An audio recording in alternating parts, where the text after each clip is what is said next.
क्या आप भी दुबई जाना चाहते हैं और चाहते हैं दुबई जाके वहां पे सेटल हुआ जाए, कोई जॉब तलाश की जाए और अपना और अपनी फैमिली का लाइफस्टाइल बेहतर किया जाए। लेकिन इस टाइम सबसे बड़ा मसला और सबसे बड़ा सवाल ये है, क्या दुबई ने पाकिस्तानियों के वीजा खोल दिए हैं या अभी भी कोई रुकावट है?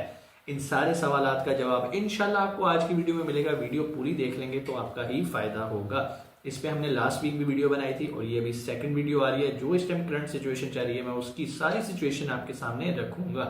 सबसे पहले आप लोगों को ये पता होना चाहिए कि दुबई जाने का पहले जो एक बड़ा आसान तरीका होता था कि सब लोग, सारे यंगस्टर्स जिन्होंने अपनी डिग्रीज कंप्लीट की हैं, जो कि चाहते थे कि यार पाकिस्तान में जॉब नहीं मिल रही, हमें बाहर अपनी किस्मत आजमानी चाहिए, और बड़े कम खर्चे में 1,00,000-1.5 लाख रुपए के अंदर वो अपनी किस्मत आजमा के आ जाते होते थे।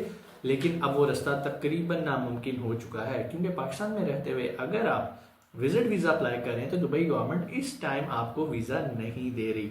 ऑफिशियली कहीं पर भी अनाउंस नहीं है कि पाकिस्तानियों के वीजाज बंद हैं, लेकिन जब आप अप्लाई करेंगे तो या वो पेंडिंग में रहेगा, प्रोसेसिंग में रहेगा, या फिर आपको रिफ्यूजल आ जाएगा।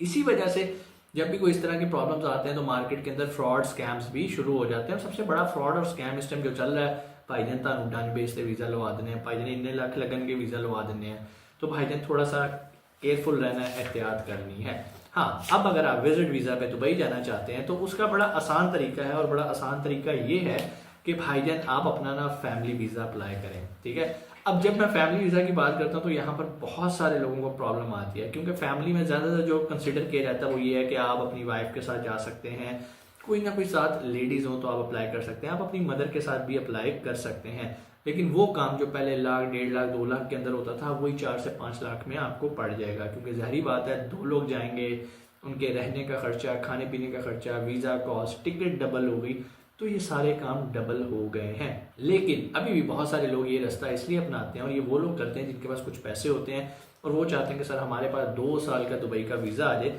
तो वो क्या करते हैं, जो ऑलरेडी वहां पर कंपनीज मौजूद हैं, या तो उनके किसी जानने वाले या रिश्तेदार की जो कंपनी होती है, उन्हें कहते हैं कि भाई हमें 2 साल का वीजा दे दो। अच्छा, पहले ये होता था, पहले भी ये वीजा 2 साल के, जिसको आजाद वीजा कहा जाता है, ये ऑलरेडी मार्केट में अवेलेबल होते थे। लोगों ने कंपनीज बनाई होती थी, उनके पास कोटा होता था, वो कहते थे यार अच्छा ये खाली पड़ा हुआ है, चलो किसी को हम सेल आउट कर देते हैं, वीजा हमारी कंपनी की कॉस्ट निकल आएगी। अब होता ये था कि जब वो ये वीजाज देते थे तो आप पाकिस्तान में बैठे हैं, उन्होंने आपके नाम का वीजा निकाला, आपको वीजा भेजा, आपने यहाँ से प्रोटेक्टर स्टैम्प किया और आप चले जाते थे दुबई। और वहां पे जाके बेशक उनके पास काम करें ना करें, या आप मार्केट के अंदर भी काम, जॉब ढूंढ के काम शुरू कर देते थे। आपका 2 साल का रेजिडेंसी वीजा होता था, एमिरेट्स आईडी होता था। अब सिचुएशन ये हो गई है कि अगर आप पाकिस्तान में रह रहे हैं और आपको वर्क वीजा के लिए अप्लाई करना है, तो पाकिस्तान में रहते हुए अगर आपका एजेंट दुबई में आपका प्रोसेस कर रहा है, जो भी पीआरओ वाला बंदा है आपका 2 साल का वीजा प्रोसेस कर रहा है, तो वो वीजा नहीं लग रहा। और वीजा क्यों नहीं लग रहा, उसकी वजह यह है कि आप आउटसाइड ऑफ दुबई हैं। अब जिन लोगों को 2 साल का वीजा चाहिए होता है, उनका खर्चा मजीद बढ़ गया। एक तो 2 साल के वीजा की कॉस्ट आ गई बीच में, फिर इसके अलावा जो अगली कॉस्ट आ गई है वो ये है कि आपने फैमिली के साथ विजिट वीजा पे दुबई की प्रेमिसेस के अंदर रहना है। अगर तो आप प्रेमिसेस के अंदर हैं दुबई की, तो फिर तो आपके लिए मसला नहीं है, आपका वीजा प्रोसेस हो जाता है। लेकिन अगर आप दुबई की प्रेमिसेस से बाहर हैं, यानी कि आप पाकिस्तान में रहते हुए अपना 2 साल का वीजा अप्लाई कर रहे हैं, तो वो प्रोसेस ही नहीं हो रहा। पहले ये समझा जा रहा था कि एमनेस्टी स्कीम चल रही थी, एमनेस्टी स्कीम की वजह से वीजाज प्रोसेस नहीं हो रहे, लेकिन अक्टूबर अभी एंड हुआ, सबको था कि 31 अक्टूबर को एमनेस्टी स्कीम खत्म हो जाएगी। लेकिन ये हुआ कि गवर्नमेंट ने 2 महीने के लिए मजीद एक्सटेंड कर दी एमनेस्टी स्कीम। अब जब 2 महीने के लिए एक्सटेंड हो गई तो देखा गया कि यार वीजाज तो लग रहे हैं, किन लोगों के वीजाज लग रहे हैं, जो विद इन दुबई हैं, मतलब वो एक कंपनी से दूसरी कंपनी के अंदर अपना वीजा ट्रांसफर कर रहे हैं। वो लोग जो पहले से विजिट वीजा लेकर गए हुए थे और वो दुबई की प्रेमिसेस में थे और उन्होंने अपने 2 साल के वीजाज अप्लाई किए, उनकी जॉब लग गई और उनके एम्प्लॉयर ने उन्हें 2 साल का वीजा दिया, तो उनका वीजा लग रहा था।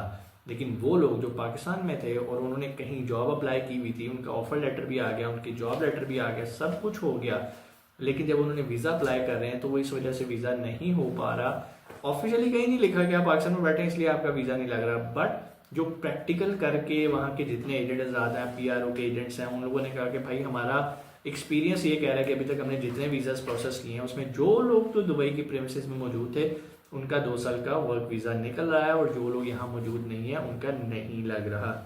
ये मैं आपको आज की सिचुएशन बता रहा हूँ, मुझे नहीं पता, कल हो सकता है ये सिस्टम बेहतर हो जाए, पाकिस्तान में रहते हुए वीजाज लगने शुरू हो जाए। तो कोई भी चीज़ आप हतमी नहीं समझ सकते। ये जो आज की अपडेट थी मैंने वो आपको दे दी, कल क्या सिचुएशन बनती है ये आपने रिसर्च करनी है और अपडेट लेते रहना है।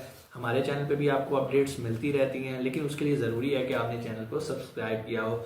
अगर सब्सक्राइब के साथ बेल आइकन नहीं प्रेस किया ना तो उसका भी आपको कोई फ़ायदा नहीं होगा। क्यों नहीं होगा? जैसे वीडियो अपलोड होगी आपको नोटिफिकेशन नहीं मिलेगा। तो बहुत सारे हमारे बहन भाई क्या करते हैं, वो सब्सक्राइब कर लेते हैं लेकिन बेल आइकन को प्रेस नहीं करते, जबकि बेल आइकन को प्रेस करना बहुत ज़रूरी है। उसका सबसे बड़ा फ़ायदा ये होता है कि वीडियो अपलोड होगी और आपको नोटिफिकेशन मिलेगा और दुबई की जो भी लेटेस्ट अपडेट हैं वो मिल जाएंगी। इस सारे नॉलेज का आपको देने का मकसद ये है कि भाई इस टाइम स्कैमर्स भी सरगर्म होते हैं, वो आपसे पैसे लूटते हैं। आपने बचना है क्योंकि आपको इस टाइम करंट सिचुएशन पता है। ऑफिशियली कहीं भी उनके किसी भी मीडिया के प्लेटफॉर्म पे ये मेंशन नहीं है कि हम पाकिस्तानियों को वीज़ा नहीं दे रहे। वो पाकिस्तानियों की बहुत इज्जत करते हैं, सारा कुछ करते हैं, बट इस टाइम कुछ सिचुएशन ऐसी हुई है, आई डोंट नो क्या रीज़न है, वो बेहतर जानते हैं, लेकिन प्रैक्टिकली प्रोसेस नहीं हो रहा। तो आपने किसी भी एजेंट हजरात को पैसे दे के अपने पैसे स्टक नहीं करवाने। हाँ, अगर कोई कहता है कि जी मैं आपको लगवा दूंगा, आप विजिट वीज़ा लेके यहाँ पर आ जाएं, वो फिर आपकी अपनी चॉइस है। मैं कोई आपको इस तरह की एडवाइस दे नहीं रहा कि आप ये कर लो, वो कर लो, वो कर लो। मैंने जो जो सिचुएशन इस टाइम हो रही है वो प्रैक्टिकली आपको बता दिया है। अब आ जाते हैं कि आपने कहा ठीक है सर मैं जा रहा हूँ फैमिली के साथ विजिट वीज़ा पे, मेरी बात भी हो गई आगे, मेरे एजेंट ने कहा जी वो वीज़ा भी लगवा देगा, लेकिन उसके लिए डॉक्यूमेंटेशन क्या रिक्वायर है। पहले बड़ा सिंपल सा काम होता था कि भाई आपने अपना पासपोर्ट देना होता था और आपका वीज़ा लग जाता था। अब आगे सिचुएशन ये आ गई है कि अब आपने अपनी डिग्रीज भी देनी होती हैं, क्योंकि आपको पता है कि वर्कर्स को तो वो बिल्कुल, अनपढ़ लोगों को बिल्कुल वीज़ाज नहीं दे रहे। अब आपकी जो डिग्रीज हैं वो डिग्रीज अटेस्ट होनी चाहिए, HEC से अटेस्ट होनी चाहिए, मोफा से, पाकिस्तान के मोफा से अटेस्ट होनी चाहिए। फिर उसके अलावा आपको जो UAE की कॉन्सुलेट है वहाँ से भी इसको अटेस्ट करवाना है। लेकिन अगर आप UAE में भी बैठे हैं और आप सिर्फ जॉब स्विच कर रहे हैं तब के लिए भी आपको अपनी डिग्री को टेस्ट करवाना है HEC से, मोफा से। लेकिन अगर आप UAE कॉन्सुलेट से वहाँ नहीं करवा सके तो आपको वहाँ पर जो पाकिस्तान की कॉन्सुलेट है वहाँ पर जाके आपको उसको टेस्ट करवाएंगे। फिर UAE की मोफा से आपको अटेस्ट करवानी है UAE के अंदर। तो ये अटेस्टेशन करवाने के बाद जब आप अप्लाई करेंगे तो फिर डॉक्यूमेंट्स वाइज तो आप ओके हैं। उसके बाद आपका पासपोर्ट होना चाहिए जो कि प्रॉपर वैलिड होना चाहिए, ये ना 1 महीने 2 महीने में वो एक्सपायर हो रहा हो।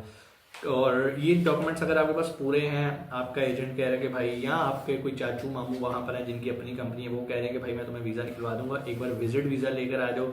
लेकिन विजिट वीज़ा भी जाहिर बात है आप फैमिली के साथ ही मूव करोगे। अच्छा, यहाँ पर बहुत सारे लोगों ने, पाकिस्तानी है, उन्होंने क्या किया, उन्होंने ज़रा होशियार बनने की कोशिश की। होशियार इसलिए बने, उन्होंने कहा ठीक है हम अपनी ना वाइफ के साथ वीज़ा निकलवाते हैं या मदर के साथ वीज़ा निकलवाते हैं। उन्होंने वीज़ा निकलवा लिया, निकलवाने के बाद ट्रैवल अकेले कर गए। ठीक है, खर्चा बचाने के लिए यार कौन बेगम की टिकट लेगा, कौन वहाँ पे जाके होटल अकोमोडेशन का खर्चा लेगा, कौन खाने पीने का बेयर करेगा। अपनी तरफ से उन्होंने पैसे बचाए, लेकिन उन्हें पाकिस्तान एयरपोर्ट से ही वो वापस भेज देते हैं। क्यों? उनका वीज़ा फैमिली विजिट वीज़ा में होता है और वहाँ पर उनके पास रिकॉर्ड में आ रहा होता है कि इस वीज़े के साथ इनकी मिसेज ने भी ट्रैवल करना है। तो वो कहते हैं कि भाई अगर वो ट्रैवल नहीं करे तो आप भी ट्रैवल नहीं कर सकते। लेकिन बहुत सारे लोग फिर भी किसी ना किसी तरीके से कुछ भी करके अगर वो पहुँच भी जाते हैं UAE, तो वहाँ पर UAE की गवर्नमेंट या जो उनकी इमिग्रेशन डिपार्टमेंट है वो आपको वहाँ से वापस भेज देगा। तो बजाय इसके कि आप कोई परेशानी या टेंशन में आए, कोई इस तरह का काम ना करें। ये एक्सपेंस अपने जहन में रखें। अगर आप ये अफोर्ड कर सकते हैं तो भाई फिर आप दुबई जाने के लिए रिस्क ले सकते हैं। कोई भी सवाल कमेंट सेक्शन में आके आप पूछ सकते हैं और इंशाल्लाह मजीद भी इस पर हम अपडेट्स लाते रहेंगे, लेकिन वो उन्हीं को मिलेंगी जिन्होंने चैनल को सब्सक्राइब किया होगा। अपना बहुत सारा ख्याल रखिएगा। इंशाल्लाह आपसे मुलाकात होती है अगली वीडियो में। पाकिस्तान जिंदाबाद।